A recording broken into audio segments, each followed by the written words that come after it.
Mambabukad. Kulang ko yung lulutuin mo. Ginisang munggo. Huwag mo nga akong pinaglolo ko.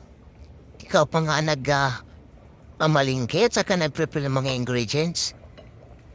Dahil walang pasok ako, ikaw magluluto. Para pagdatingan nila, luto ng mga pagkain.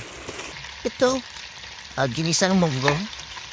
Ang gawin natin, pag golden brown muna tayo ng baboy, din isutin natin yung bawang at saka sibuyas. Then, lagyan din natin ang kaunting kamatis para magkaroon ng kulay.